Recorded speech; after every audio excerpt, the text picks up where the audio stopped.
Hey, hello. My name's James. I'm a software engineer at BBC News Labs. Bit of a last minute talk, but I'm going to go over radio data. And yeah, so one of the interesting problems we were looking at in News Labs was automatically segmenting radio content. So, we have so much content. As a huge broadcaster, we've got hundreds, maybe thousands of hours of radio coming out every single week. And a lot of our news and current affairs programs are already very sorted into stories, like clear lines, so it seems very segmentable. So why aren't we segmenting things already? Because chopping up programs is a massive pain. And annoyingly, production teams don't already have this timing data and put it in production. If they do it at all, it's normally post-production. And it can be really hard to change production processes, especially because there are teams that have been doing the same thing for 20 years. Especially there's so many different radio stations, programs, etc.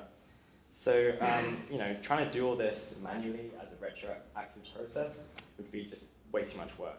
And another problem is excuse me. News content so quickly goes out of date, right? So if it's going to be worth segmenting, you need to do it quickly, or it's not worth doing at all. So why is it worth doing? I think everyone in this room actually already has reasons why it's worth doing. But yeah, Tristan mentioned with the fast forward audio, there's lots of research, especially in young people, different habits are forming, news consumption is changing. So people are skim reading the news, they skip through videos. People even listen to podcasts on 1.5, 2.5 speed. It's pretty crazy. So segmentation can really help with that. Having a visual breakdown and maybe being able to see what's in the program instead of it just being a black box, and then being able to have users jump to the points that they want to watch or listen to is super powerful. There's also different use cases, maybe cross-pollination with other BBC platforms or services. So, for example, maybe having a news article about NASA or something, and you can embed a really interesting story in the BBC Click podcast and have it right there. All sorts of different things. Similarly, down the line, personalization.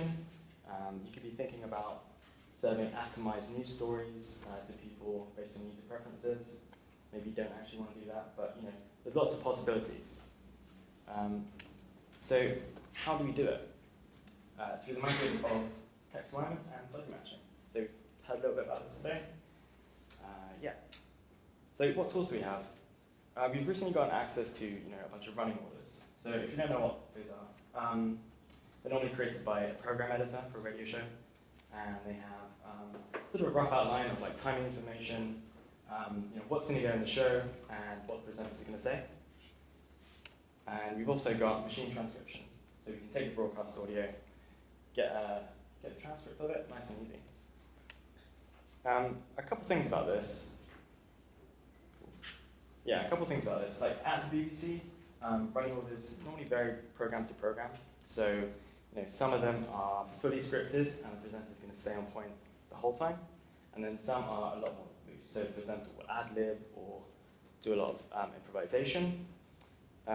Also, the systems, the running orders are on lots of different systems, basically. Some are on open media, but a lot of them at the moment at the BBC are on something called EMPS, which is quite an old running order system. I think it's been in place for about 15 years or more, something like that. So with that, it's quite hard to extract the data. There aren't really any APIs, it's hard to scrape. And then some other programs actually have all their running orders created in things like Word documents. So how do we get that? How do we automate that data as well and get that data as well? On the other hand, BBC R&D done a lot of work with the Calvi open source toolkit, trained a model on lots and lots of subtitled content from the BBC archives. So it performs really well. It's really good compared to a lot of other models, so they say. Also BBC News Labs has sort of created a bit of a product around that model, a bit like Trent. So it's well, it's like for journalists in a newsroom basically to get transcripts. So it's quite accessible for us as well. So when we get both of these as inputs, it's maybe bad colors there, but yeah, a rundown will look something like this. So we get loads of those and have story headlines, story titles, and then what the presenter's going to say. And you also have a big array of words from Calvi. Notably, it has like a start time and an end time. And yeah, what Radio Dice does is it takes these two, and then as an output, it gives you a set of timings for the starts of each story. So, made a, oh no. Okay, cool. Sorry about that. I made a video because I didn't trust my Wi-Fi connection, but yeah, it turned out to be a lot worse. Doing this. Yeah, so where were we? So we took those two inputs and we're going to run them through Radio Dicer. So here's just an example. We're taking The World at One from Radio 4. The World at One with me, Sarah Montague. So as before, if you remember, we've got the running orders on the left and we've got the machine transcripts on the right.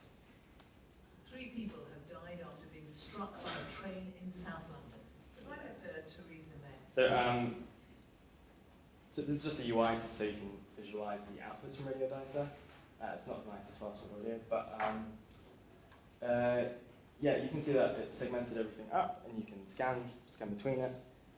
So what the algorithm is actually doing here is taking the opening words from the beginning of every running order story and then just trying to match them against the machine transcript using fuzzy matching, using the Levenstein distance. So similar to Matthew. Yeah, and yeah, because every single word has timing information, we can sort of infer what the beginning of each story is. You can see that sometimes there are some discrepancies. Things like numbers of words. Yeah, and you also get things like Brexit. Another big problem in this space is because yes, things like audio clips, interviews, music, this stuff isn't in the running orders, and this all gets transcribed by Calvi. So how do we line this up? So you can see here, that's all the presenter gets, but it's actually quite a lot. It goes off the segments quite long. Another example. So sometimes in the running orders you also get like directions that the program editors write. So they read here, sometimes it's like plug the Twitter account or something like that. So it's not actually supposed to be output here. But it's still, I think, better than using the, I guess not always, but often it's better than using the transcript because you get, you might get errors like what Joanna showed, like 300 million versus 3 million, things like that. Yeah, and in the matching you see things like we asked versus we did call, and it's using this fuzzy matching technique to make sure it does actually get the right matching, even though the opening words can be differing quite a lot sometimes.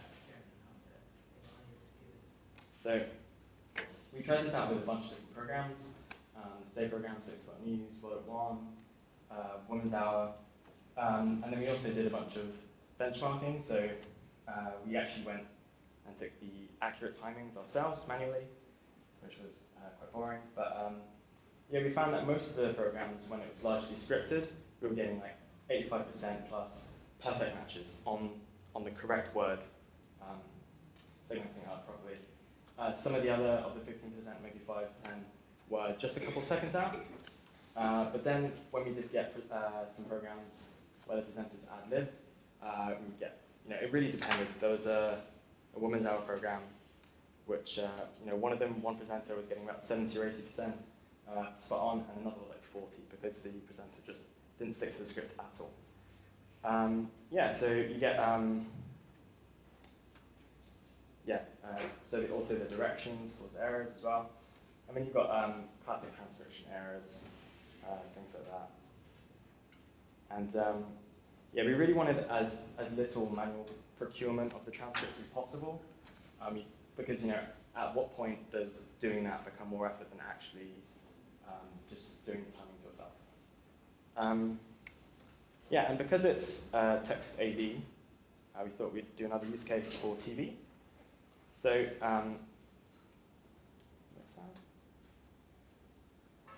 we go. So, in Match of the Day, they show the matches of the weekend, but they're always in a different order. And what if you just care about your team and want to watch your team? So what we did here was we actually put Match of the Day in Howdy, got a big transcript again. It's got all of the match commentary in there and everything, lots of noise basically. And yeah, just put it through radio data again, because we also got access to running orders in TV and sport. And it works super well. Yeah. And yeah, so you've got all the matches there. This was actually the idea of an intern that worked with us on Dice, so Dan. And he's like a huge football fan, and this was actually a use case that he really, really wanted. And it works perfectly, I think, So if you don't want to watch Chelsea, you can go to Watford. And yeah. So basically, it really helps that Gary Lineker is introducing every single match, and it stays on script. But I think this is a really good kind of use case of why segmentation is useful and why it can work really well. Yeah, so a couple of thoughts on this. It's relatively niche. Yeah, because not everyone has these partial transcripts. Some people have one-to-one. But yeah, we're going to open source it. There are different pitfalls in terms of like could we feed improvements into the model? So can we make Brexit an actual word? I didn't mean to do that. Yeah, and yeah, also it's kind of a short-term solution to the problem. We're sort of looking at programs as a black box and looking at it from the top down.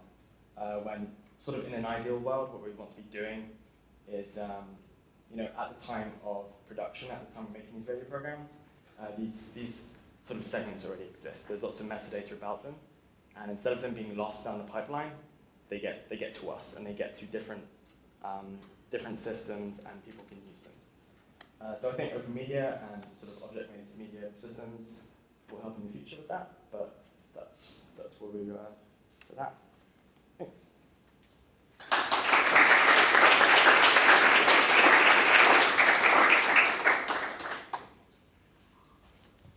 Are there any questions?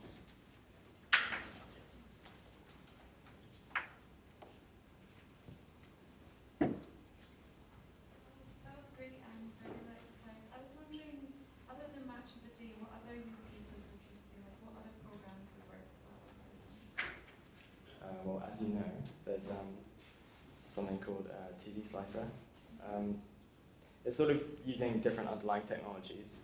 But it probably could be done in the same way. So basically chopping up a news bulletin and then being able to just jump to the stories that you want again in the same way, but on TV. So kind of like the bottom one. And there's loads of other things that people have ideas of.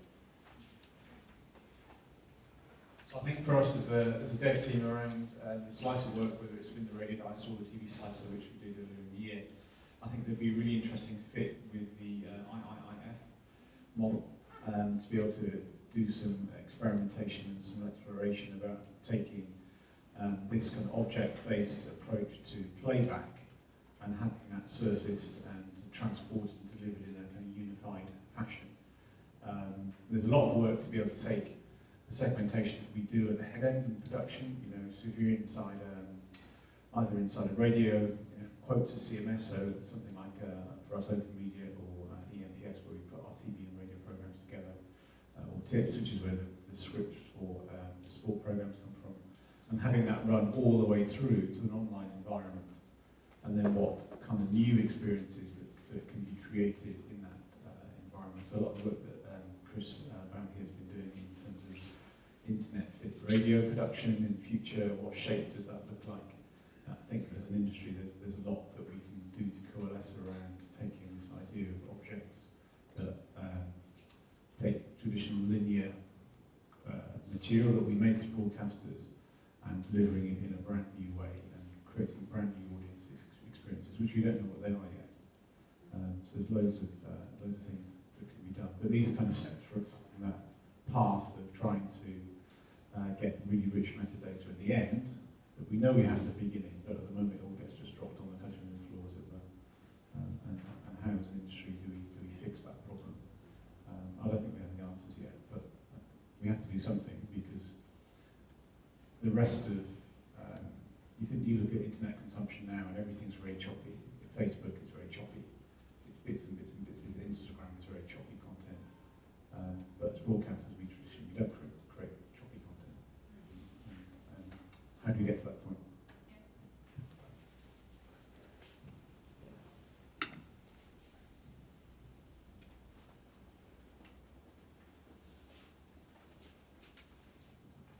I have two questions. First of all, have you tried correcting one version with the other? So you showed two versions. One is the journalistic script, the second one is the automated script. And you mentioned that sometimes the readers don't read what's on the journalistic script. Have you experimented with correcting the one script with the other? Like if you say, okay, the proper text is the journalistic script, but it doesn't reflect what's actually said. It would be nice to correct it, but how do you do it? How do you know which is the right one? Yeah, I think we did have a look into this, because this was just a few weeks, sort of a bit of an experiment, a bit of a spike into this. But I thought once we do have good segment markers, there are often maybe words in between them which aren't quite right. And so one of the things one of our team members was looking at was basically creating a diff between the two, and knowing that the timings are good. So what discrepancies are there between the actual words and which one is correct? And so it's something we looked into. Didn't get too far, I think, with it, but yeah, it's something that we could do which could really improve results as well. Yeah, it would be very interesting. Then the second question is on the named entities. So very often the transcript gets the names wrong. Yeah. Any solution you've tried on that? So I think in this project, Caldi was a little bit of a black box for us. We've talked to some of the BBC Caldi guys in R&D who have been training that model, and can we take that output, some of the things that you've seen that were wrong, and can we feed that back in? But yeah, like mentioned before, at what point do you add something like things that pop up just once, like maybe that doesn't need to be trained. Things like match of the day and all the match commentary, every single name was wrong basically. So yeah, I don't know how we fix that.